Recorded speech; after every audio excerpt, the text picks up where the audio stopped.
Bhutale Shrimate Bhaktivedanta Swami Namane. Namaste Saraswati Devi Gauravani Patrayani Nivishi Shanivari Pasadana Shatadini Panchakapa Vasakapa Patitanam Pavanebhyo Vaishnavebhyo Jai Shri Krishna Chaitanya Prabhu Nityananda Shri Advaita Gadadhar Srivasadi Govardhana Hare Krishna Krishna Krishna Hare Hare Hare Rama Rama Hare Hare. May I ask you ladies to come a little closer? Social distancing is over, no need to sit so far away. The main could also creates a better energy, Yeah. Okay, so today we have the topic of the false ego, our constant companion and troublemaker. Yes. So let me begin by simply sharing a few thoughts and realizations which inspired me to give more attention to this topic. So for many years, I have been conducting holy name retreats all around the world. And one day, this realization struck me that unless we parallel to our endeavors to get on deeper levels of chanting, unless we parallel also make some endeavor to subdue and dissolve the false ego, we actually cannot really move forward, because false ego is so subtle and we are so trapped in these false ego patterns of behaviors that unless we make a concentrated effort, our chanting can be compared to an elephant taking bath. So elephant taking bath, as soon as elephant comes out of the water, what does the elephant do? Take the trunk, put some dust back on its back. So that's exactly what we do, because after all our endeavors to get on deeper levels of chanting, we simply slide back into these false ego patterns of behaviors. And as we all know, Mahaprabhu says, Trinadapi Sanichana, we recite it all in so many temples every morning. And often these things we just mechanically recite, without more deeply understanding what it actually means. So, and yes, Mahaprabhu is telling us, unless we are more humble than a blade of grass, more tolerant than a tree, we actually cannot really receive the power and blessings which the Holy Name carries. So that realization one day struck me, and I thought, yes, this false ego topic, this deserves some more attention. Because also sometimes we can observe that even after 30, 40 years of practice in Krishna consciousness, we are still so attached to position and title and being in control and so many things. So observing this, I was scratching my head and thinking, well, what's happening here? The Shastras are promising that we will get detached, but where is it? How come that after so many years, we still carry all these attachments in the heart? So obviously something is missing, Yeah. And then also interesting to observe that the bigger the false ego is, the less we can recognize it. Yeah. You would think it's the other way around, that the more prominent and bigger it is, the more easily we see it. But no, it's the other way.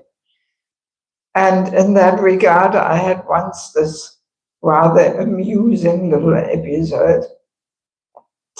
There was one lady who is strongly, in the grip of her false ego, and therefore she always gets herself into trouble with other devotees.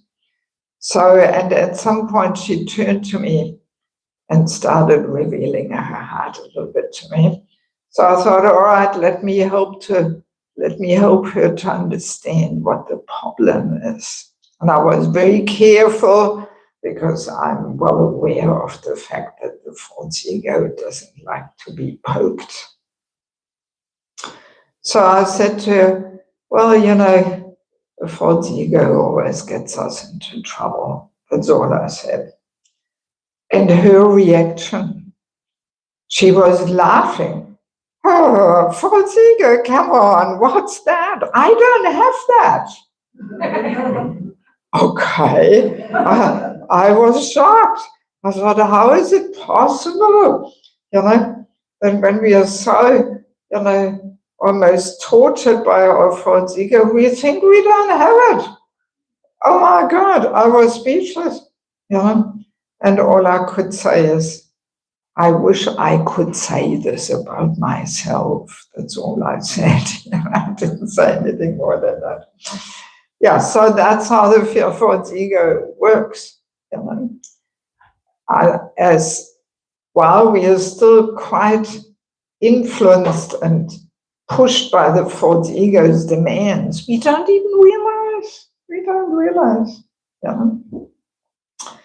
And as we get a little purified, we realize more and more how practically every day the false ego gets into our ways and we don't even realize. And in the name of Krishna consciousness, we can very nicely feed and boost the false ego and massage each other's false egos.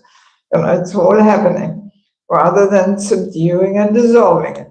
So Krishna consciousness offers a lot of opportunities, the whole showing off tendencies. That's basically the false ego's life. Yes. And then also I remember quite a few years ago, I gave some little seminar about this topic in Vrindavan over several sessions. I think we had 3 sessions or something. And afterwards, one lady came up to me who I know for many years. And she is devotee, 25 years living in Vrindavan and practicing and all that. So she said to me, oh, thank you for giving this seminar. Now I realize I actually have a false ego. That's what she said. I always thought this is just some philosophical, theoretical aspect which doesn't have any relevance for me. That's often what people think, because it is so subtle that we easily miss it. So all these observations and realizations inspired me to dive a little bit more into this topic. So, and as I said, the whole seminar is about 12 hours, so we can only give a little introduction just to, maybe for those who don't have any books yet, maybe, I better get that one, because there's so much more, of course, in the book than what we can present in 1 hour. So to begin with, let us remember, what is the false ego? So the soul is covered by the gross body, made of earth, water, fire, air, ether. And then there's the subtle body, made of mind, intelligence, and false ego. So here we have it. False ego is the most subtle element of the subtle material body. And it's so subtle that we usually miss it. So, and we also know most likely, that this, at the moment of death, the soul leaves behind the gross and useless shell of the gross body, and the subtle body takes the soul to the next destination. So in other words, this fourth ego we've been carrying with us for so many lifetimes, actually. Yeah, so many. And in the subtle body, there are so many experiences, impressions, desires, attachments, aversions. So many things are stored in that subtle body. We can imagine it like a computer chip, with so much information there. So, and we can only go back to God if we fully transform and spiritualize that subtle body, or the material aspects and impressions and desires and experiences and attachments, and they all have to be replaced with spiritual attachments and desires and impressions. So this is quite a big job, actually. Yeah, it requires a lot of internal work. Yesterday at the house program, we were giving some steps which work for any kind of transformational internal work. So in any case, it's a big job. And for most of us, I dare say, it's a journey over several lifetimes. Unfortunately. Yeah, I mean, let's be clear, it's not such a cheap thing to enter Goloka Vrindavan, my God. Yes. So Prabhupada was enticing us, simply chant Hare Krishna, be happy, take prasad, so easy. But as we practice, we realize, no, it's actually not so easy. It requires a lot of deep internal work. Yes. So, and we can see that the process of devotional service is actually completely targeting the subtle body. That's why Krishna always says, fix your mind on me, always remember me and never forget me. And so this is meant to transform the subtle body. Yes. So, and this false ego is already affecting us at very young age, already as a child, young child. I remember I was once visiting one family. Their daughter was about 1. She could just walk, but she couldn't talk yet. And while I was sitting there in the lounge room speaking to the parents, she was getting all her toys from her room and got them in the lounge room there. And then, and I didn't think it was such a remarkable thing, but then the mother said, she's showing off her toys because you are here. And I thought, oh my God, that's when it starts already, showing off the toys. False ego. My toys are so special, and because they are my toys, that's why I am so special. So that's what's behind it. And yet the toys are the first property of the kids, my toy, and that's why they often fight over the toys and so on. Yeah, but that's where it starts, and even before 1 year of age. Anybody who has kids, they know kids sometimes make their tantrums and want to get their desire pushed through and all that. So that's already 40. So, and basically the false ego makes us think to be something which we are not. That's in a nutshell what the false ego does. we may think we are so special and unique and the center of the universe. And so as we go through life, we accept all these designations, these upadis. So again, it starts at young age. I'm a boy, I'm a girl, and then I'm a good pupil and I'm a hopeless pupil. Actually, by the way, that's why we should never kind of label kids. Oh, you are useless, you are good, you are this, you are that, especially the negative things. The child accepts them quite deeply into their identity and then easily develops all kinds of unhealthy patterns of behaviors and complexes and this and that, Yes. Actually, I'm sure some of you know Sukava Mataji, right? From New Vrindavan. Name again? Sukava, huh? Yeah. So she wrote these two books. What are they called? Oh, I forgot the title.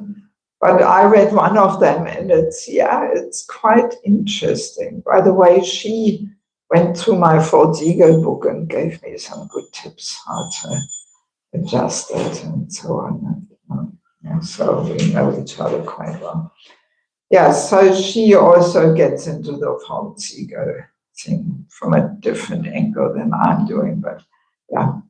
So, and she wrote a whole book about this, yes, how we accept all these, subtle designations, being hopeless, useless, bad boy, so we should never do these things to kids, and yeah, so in any case, as the human being grows up, so there's more and more designations. So I'm a good, successful student and this and that. And now I'm a medical student and engineering and so we accept all these designations. So then when we get married, okay, now I'm a husband, I'm wife, I'm father, I'm mother, and.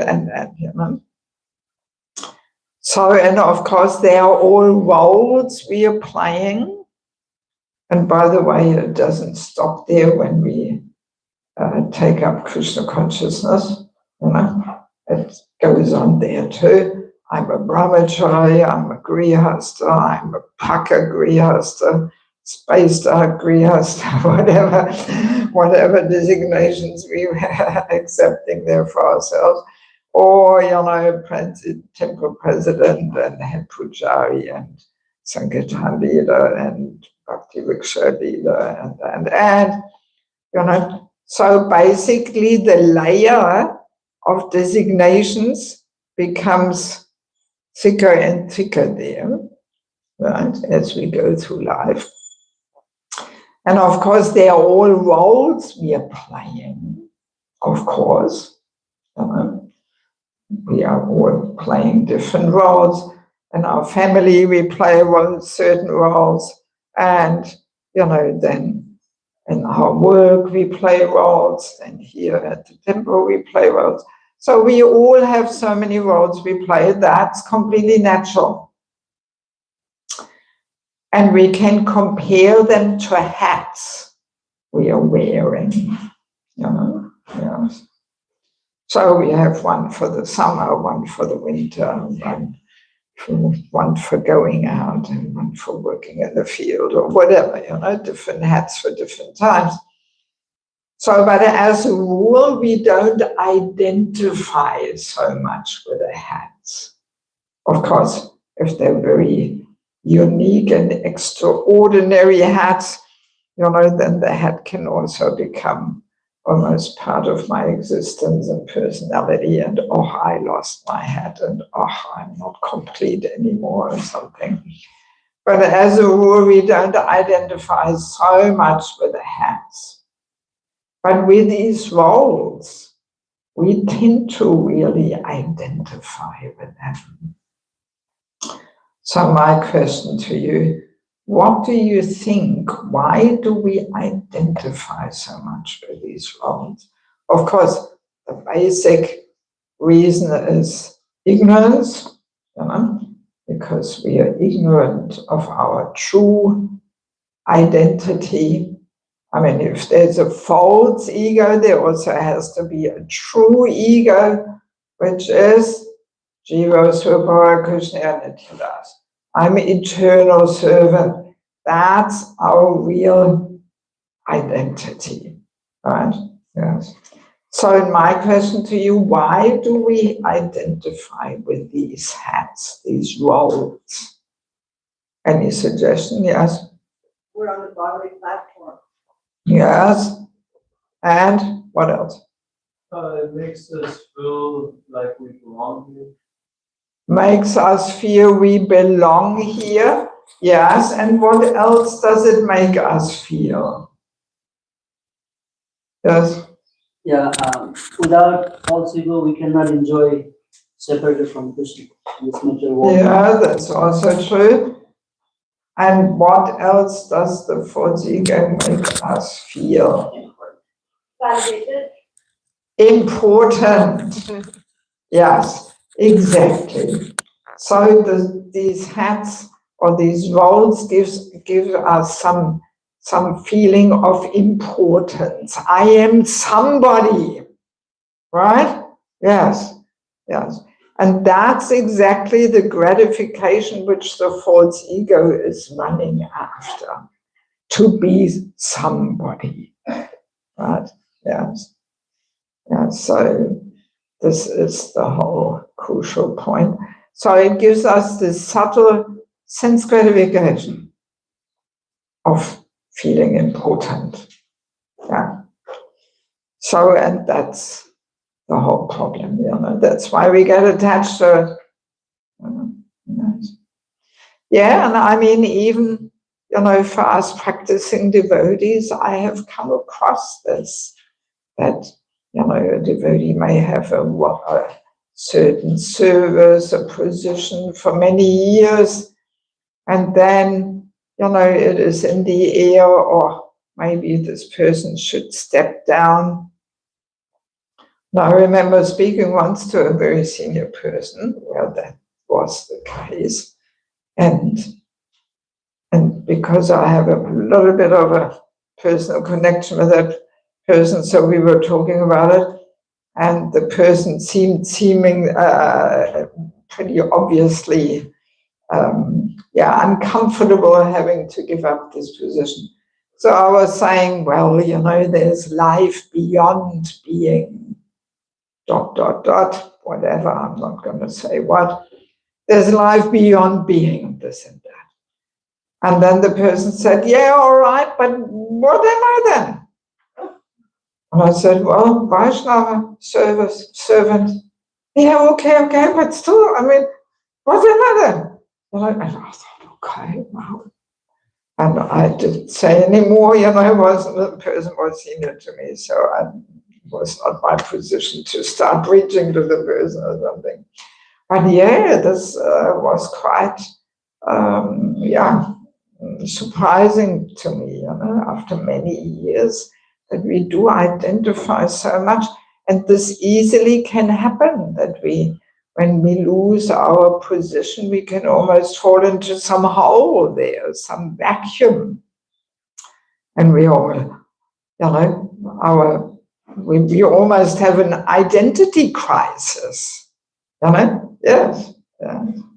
So this can happen, And this shows, that we are not there yet in really truly identifying as servant. Because if we deeply take that, identity into the core of our heart, then we will not be so worried. Then, surely there will always be some service available, and we are happy to do whatever comes our way, and the senior devotee surely will engage us according to our capacities, and so yes. So let's maybe do just a 2-minute exercise, just 2 minutes, that we turn to our neighbor and we share which hat, which role is most dear to us. So dear that the thought of giving it up is almost worse than death. Just for 2 minutes, share with each other which role is most dear to us.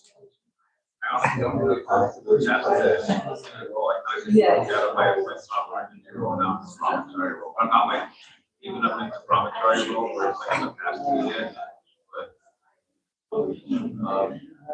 I guess serving the coordinator, maybe actually maybe proprietary.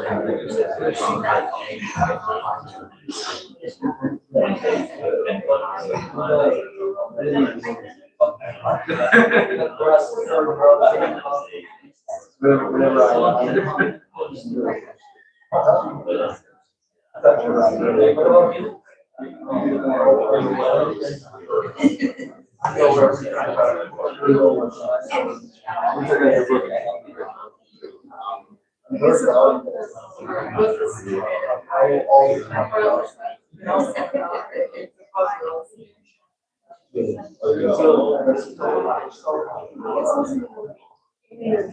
Change your education and company.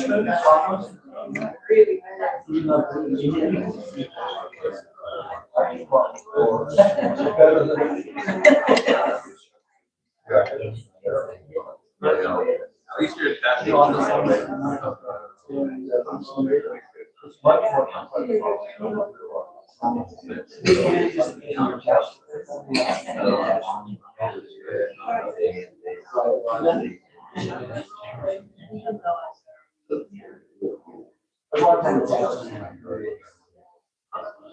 Okay, go Premanande, Hari Hari, go.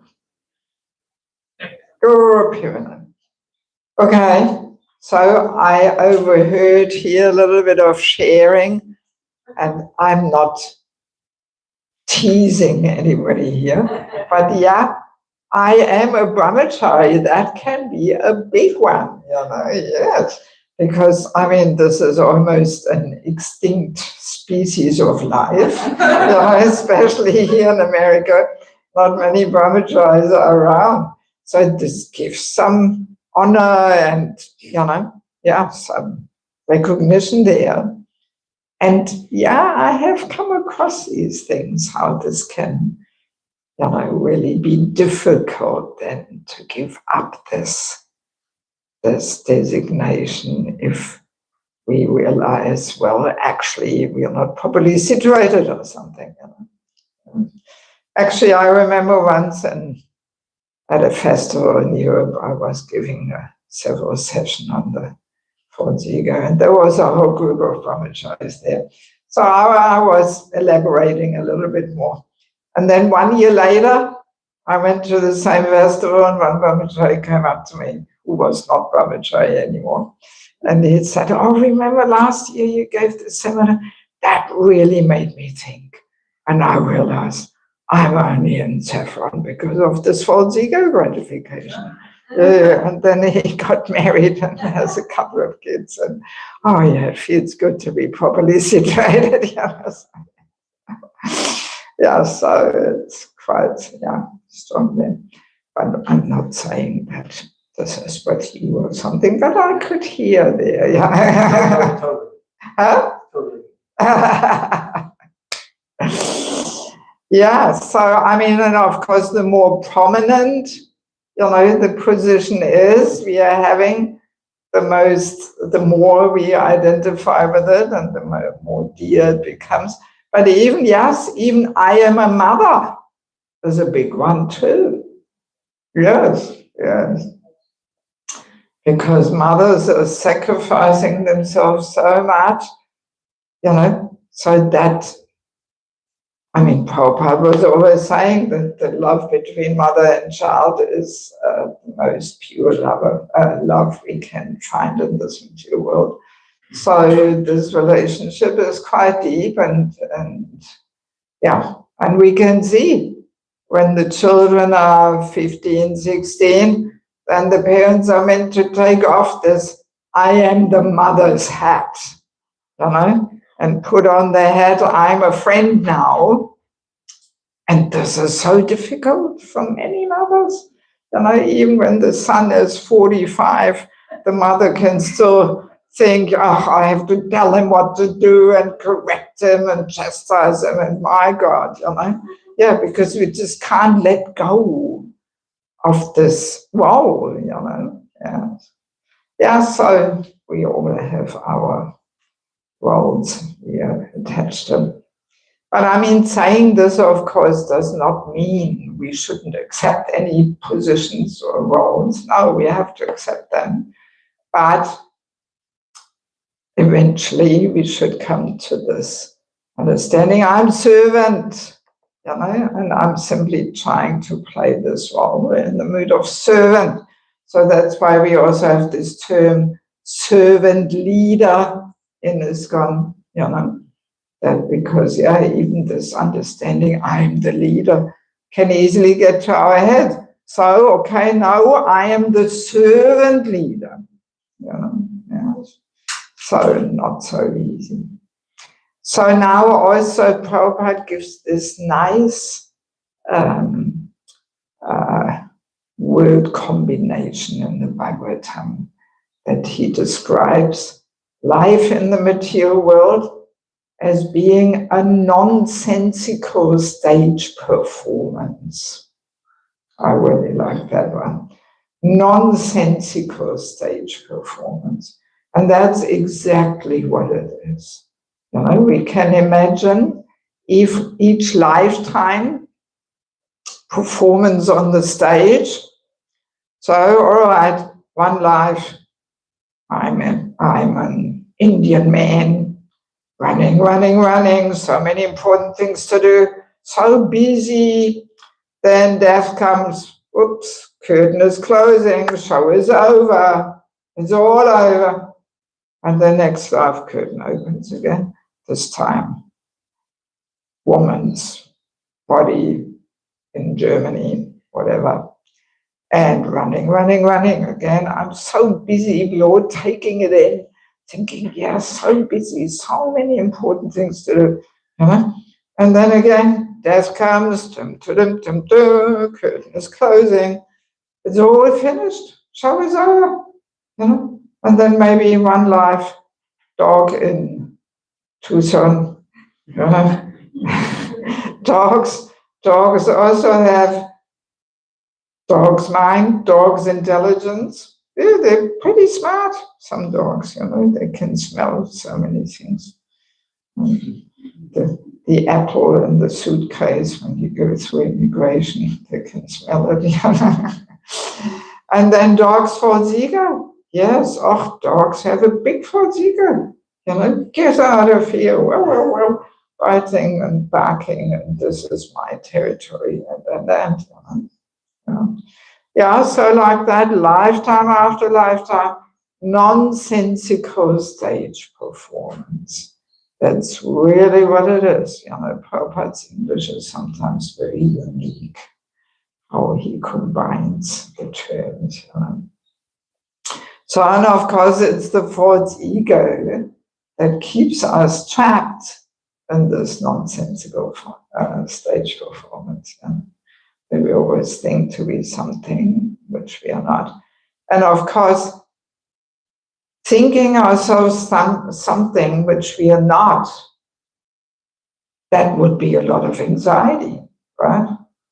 How can we ever be peaceful if we think ourselves to be something which we are not?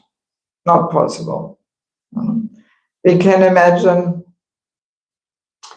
we are working like as a cleaner in a big company, humble position, just cleaning. So, and then one day we say, so now I'm the boss, I'm the director.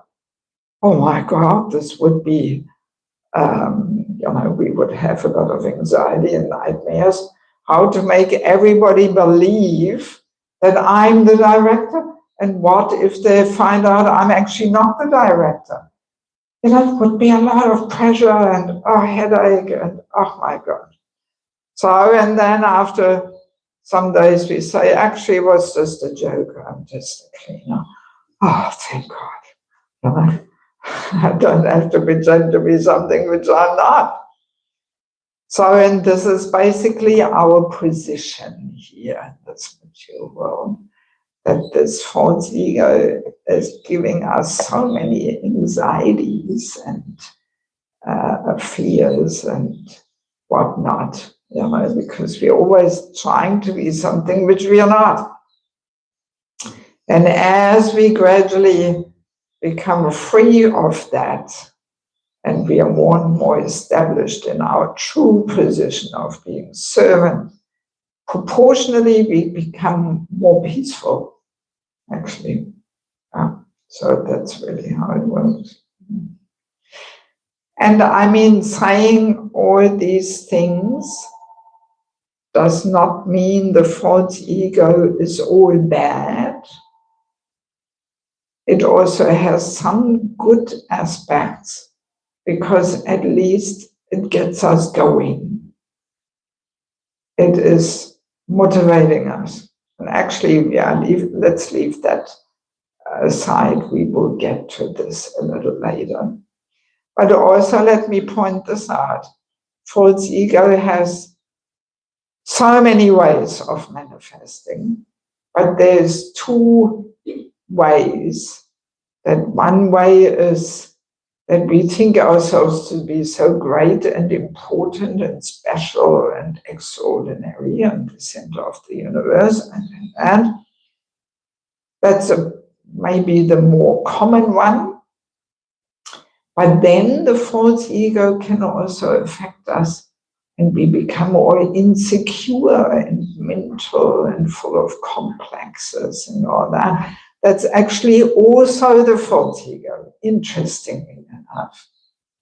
And that comes about if, let's say, the false ego wants us to be very good and successful and look very good, but then due to our abilities and maybe karma, we can't live up to the false ego's demands, right? We can't be as great as the false ego wants us to be. And then as a result, we become all insecure and mental and, everybody else is so much better. And this is also the false ego, actually. Interesting to understand. We can take a simple example. Let's say we would love to be a good speaker, but somehow, we can't live up to the false ego's hopes and demands there. So, and then we can, if we are on the false ego platform, we get all mental and insecure and. But if we identify as servant, then we will simply say to us, okay, I'll try my best to serve my audience, and sorry, this is all I can do. Please accept my humble service. And then we will not worry all what we look like and what everybody thinks of us. Whenever these thoughts come into our mind, it's a false ego. When we worry what people think, and we are concerned about our reputation and image and all that. So, but if we are in the mood of humble servant, then we are not worried about that, what people think, and we simply try our very best. And also knowing that actually Krishna accepts the sincere and pure desire to serve. Krishna is not interested, we talked about it yesterday morning. Krishna is not impressed by the big learned words and all the big shlokas we can quote and all that. No, Krishna is not impressed by that.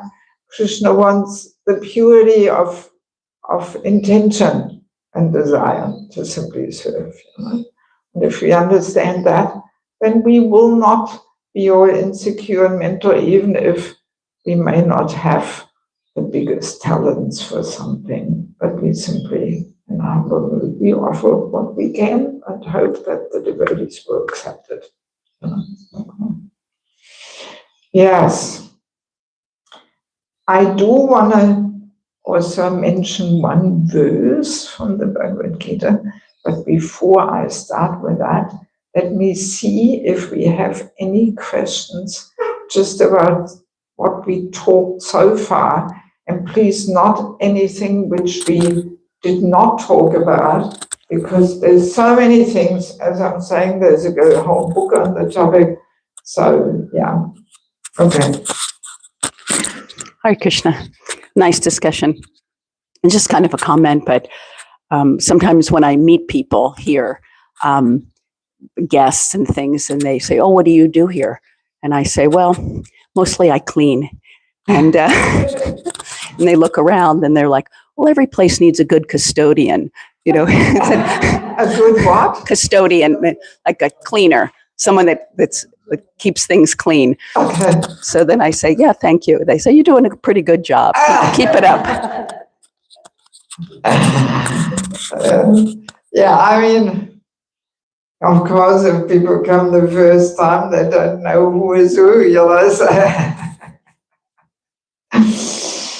Yes, okay. Thank you for sharing. Yes, let's see what you have to say. You talked about roles, playing roles. And for me, one of the mysteries of Srila Prabhupada is that he had no false ego, and yet he played the role of spiritual master, founder acharya, aristocratic Bengali gentleman, and so forth perfectly. That's always been a mystery how he did that, basically. Just a comment. Thank you so far. Yeah, well, it is astounding, you know, that it did not in the slightest get to his head or something, you know. And yeah, that's true humility, you know. There's one definition of humility, that even though a person has all the good qualities, he feels himself worthless and insignificant, you know. And Prabhupada really embodied that, you know. That's because Prabhupada knew that whatever he achieved was really Krishna's empowerment. You know, he was just an instrument, and Krishna could use him as his instrument because, you know, his desire was so sincere. He was willing to sacrifice his life. He hopelessly cried out for empowerment and blessing and guidance. Yes, thank you for sharing. Yes. So I was wondering if you could tell me what is the difference between, you know, having low self-esteem, that's your false ego, and then humility, right? I mean, sometimes they can look similar, but Yeah. what is the difference? Well, it's very subtle, you know, very subtle. And actually, these differences we see in many qualities, even, you know, enthusiasm. There can also be the mundane enthusiasm based on false ego drive, you know, or there can be the transcendental enthusiasm, you know. But in regards to, or even helplessness, to actually feel helpless is a very important quality for Vaishnava to develop. You know? After all, we are meant to cry out helplessly to Krishna. You know? So, but then also there's the mundane helplessness, and then there's the transcendental helplessness. So basically, the mundane version, there is not Krishna in the picture. And we still go around ourselves. Oh, I'm so useless, so hopeless. Oh, I will never make it. Or I'm nothing. And we go in circles around ourselves. It's kind of a self-indulgence Right. that we feel pity for ourselves. And it's actually a kind of a subtle form of sense gratification, to feel pity about ourselves. So that's always the mundane version. Mundane version is not connected with Krishna. So, and the transcendental version is there's Krishna in the picture, we put him in the center. Or I am insignificant, I'm hopeless. No, not hopeless, helpless. Krishna devotees are always full of hope. But I'm helpless, so that's why I take shelter of Krishna. We put him in the center and we take shelter. And that kind of helplessness or insecurity leads to actually empowerment. But yet we still remain humble, hopefully, because we realize it's coming from the Lord. And Prabhupada in that connection gives this example of a small child crossing a big, busy road, So this child, by him or herself, if the child thinks, okay, I can do it, I simply run, most likely he may get run over. But if the child is with the father and puts his hand in the father's hand, then he feels confident. Okay, I'm with my father, and by his grace, we can cross the road. Very good, thank you. Thank you, Mother. It is in Bhagavatam, it says that false ego was installed in the living entity by Lord Shiva. So it gives us some kind of sense of identity so that living being away from God can enjoy in this material world. And Jiva Goswami brought this point in his Sandarbhas that there are so many living beings in this universes, like as many as sand grains, but every specific living being thinks I am the very special one. So this, without having this, sense that nobody can live or enjoy in this material world, and when we discover it, and then we realize that I am really the eternal servant of God, then false ego will dissolve in that stage of understanding that I am the part and parcel of Krishna. Yeah, well, I dare say it doesn't go automatically. Nothing goes automatically. Okay, we hear, I'm not the center of the universe, I'm actually a humble servant. Okay, and, oh great, my false ego is dissolved. Unfortunately, it doesn't go that way. It requires a lot of internal work, to actually realize it. And so, yeah. And if we maintain these patterns of behaviors, of running after this gratification, we actually commit the 10th offense to chanting the holy name, to maintain material attachments, even after understanding certain instruction on this matter. So, yeah. And then we can't move forward, So, yeah. Not so easy. So, that's the last question, and then we move on. Sometimes if somebody's trying to, not use their false ego, trying to be humble, but then sometimes other people come in and they may have an expectation of you, or that they're making comparisons about other people and it sort of evokes your false ego when you're trying not to be that. And then there's, is it that their false ego is affecting your false ego, or is it that you're not humble enough? These little subtleties tend to come in. Yeah, I mean, this often happens that the false ego of one person ignites our false ego, and then it jumps back and forwards like some ping pong ball. That's what happens in arguments, you know, all these petty, stupid little arguments we sometimes have, especially also family life. There's a lot of arguing going on. This is all just false ego battle. Yes, yes. So, yeah, big topic. I mean, just in a nutshell, because we will not really have the time to get there deeper, but there are two tracks how to subdue and dissolve the false ego.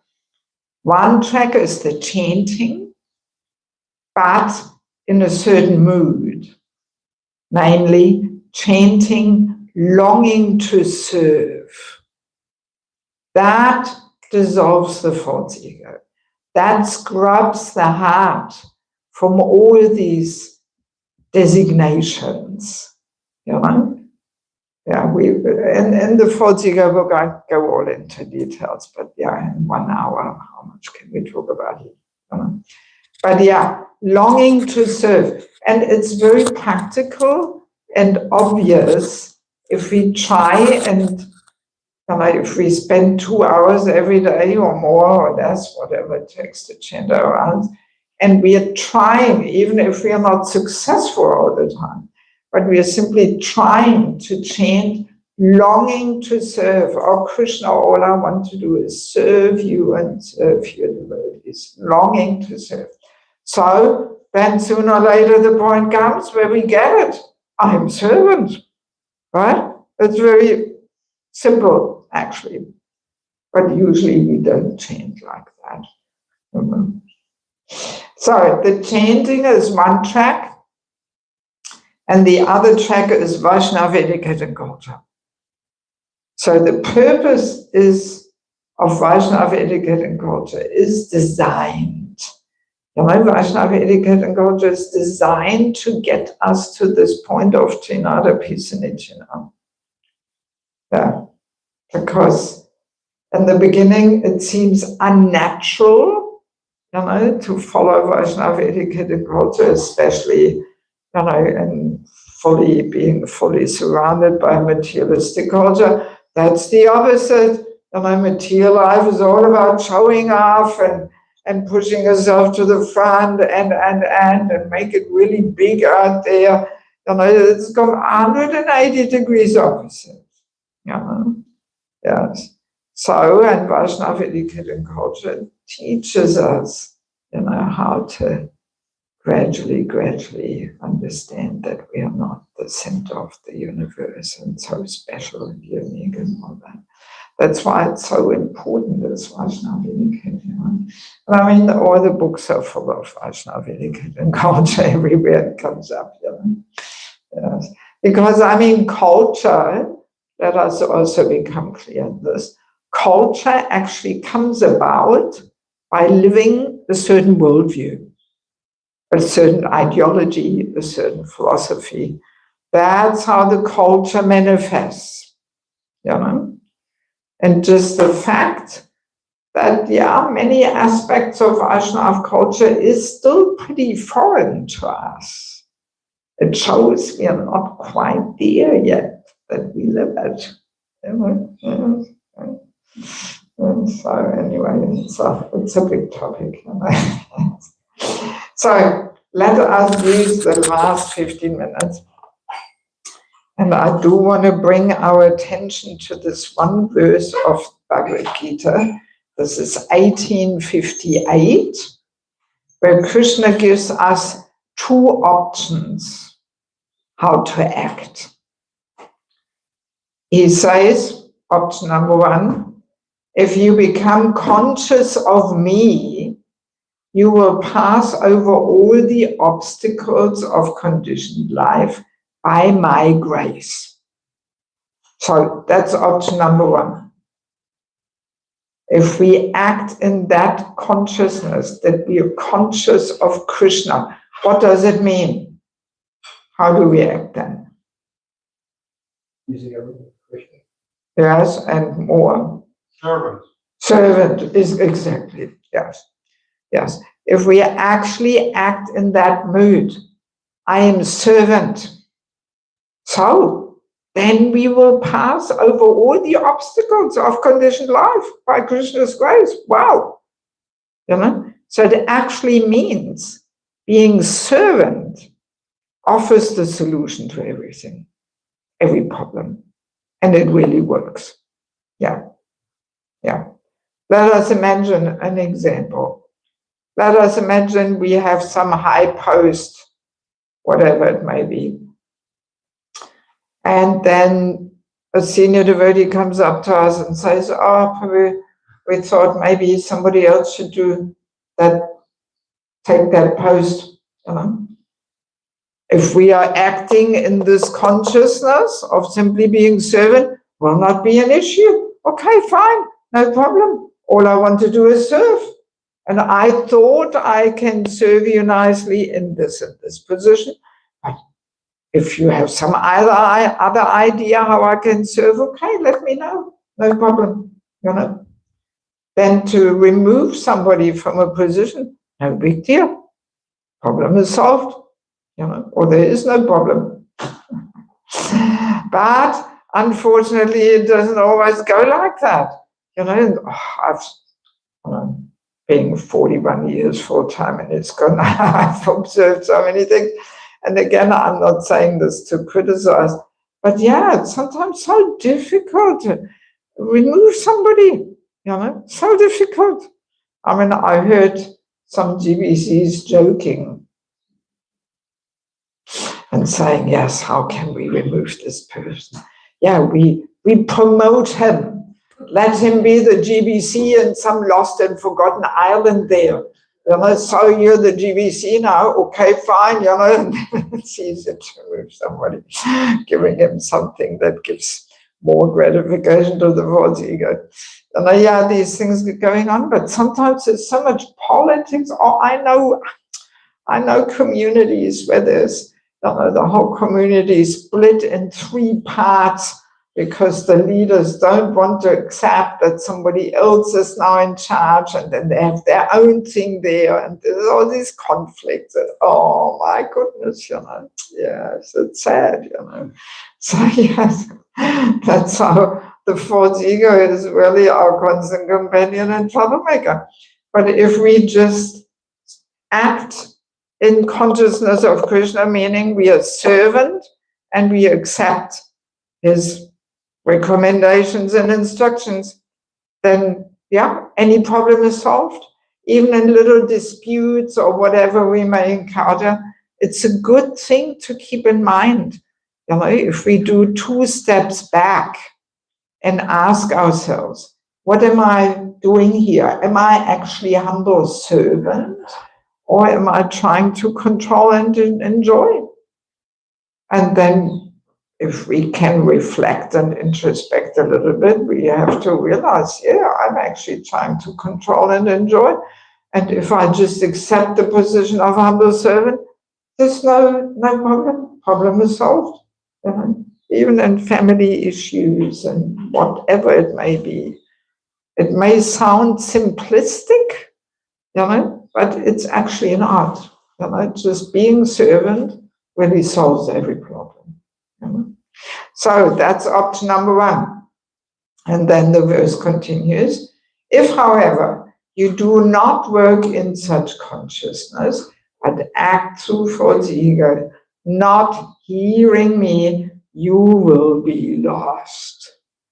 So that's the option number 2. You know, yeah. And this is also very practical, you know, when we think back maybe on our life, different, you know, tough times and unpleasant situations. Now, when we think back, we may be able to see that, yes, of course, you know, I created my miseries there because I acted through false ego. I wanted to be the big hero or the person who saves the situation or the person who knows better or whatever, you know. And therefore, we creating our misery there. And at that moment, we may not be able to see it, especially if we don't have a mentor who gives us that guidance and helps us to see, hey, just cool down and, get off the ego platform here, So if we don't have that, we may not see it at that moment, but then maybe 10 years later, we hopefully got a bit more purification and we look back and we see, oh yeah, of course, my goodness, it had to come like that because I was just, acting on false ego drive, Yeah, so, and this verse also gives us this understanding of these two motivating forces in life, So, material motivating forces, I want to become a doctor, a lawyer. We take some designation which promises quite a bit of false ego gratification there, And then with an ambitious mood, we are striving to get there, right? So that's the false ego motivation. And this is the mundane path to success. The success in the material world is full on false ego motivation and step on everybody's head and push each other out of the way and, promote yourself, showing off, and then, So that's the false ego motivation. But then in bhakti, what's the motivation force there? What's the motivating force for a devotee?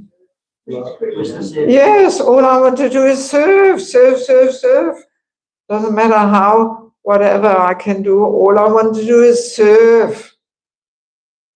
So, and Krishna sees that. Paramatma in the heart witnesses that. And then Krishna arranges all the right opportunities, the right doors to open. Yeah. So this is a very different path. It's actually, I find it very reassuring that in bhakti, we don't have to chalk out some career. I want to become sannyasi, world traveling preacher, guru, great kirtaniya, all this. No need. If we just give ourselves in service, Krishna arranges the right opportunities at the right time. And he does so, definitely. Yeah. If we really try to have that mood of giving ourselves sincerely in service, right opportunities come. And it's also very practical again. Of course, our senior devotees guru, everybody wants the movement to flourish. So definitely if there's a person who is always dutiful and sacrifices him or herself, and that attracts more service opportunities. Very, very obvious, that people see this and think, oh yeah, maybe this person could do a bit more and take more responsibility, and then the doors are opening like that. Yeah. And I mean, if I want to share humbly from my own life, I never imagined to travel the world and preach and write books and all this. This was not my plan at all. Never. It just somehow happened. But I have to admit, I tried to always really give my very best in whatever service I was doing. And I did so many services over the years. But I never had that plan. And especially also in preaching or especially in writing, the order has to come from above. Yeah. This is a very important thing. that we should not think, oh, I want to be a writer or this or that. No. I mean, in my case, it was Shivam Swami. He said to me, now you've got your Institute for Spiritual Culture. Where are your books? You have to write. You know? And I was completely shocked. Me writing a book, it seems like an impossible task. How would you even start and all this, you know? I was shocked. I was shocked.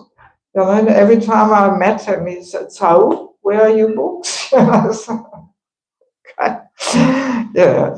So, but that's how it actually should go, you know, because we do need some little empowerment of the Lord in preaching, writing, and all this. And if we do things on the false ego esteem there, then, yeah, then Krishna says, okay, you think you cannot do it without me, then okay, go for it. And then the result is not so transformational, you know, for the audience, you know. Yeah.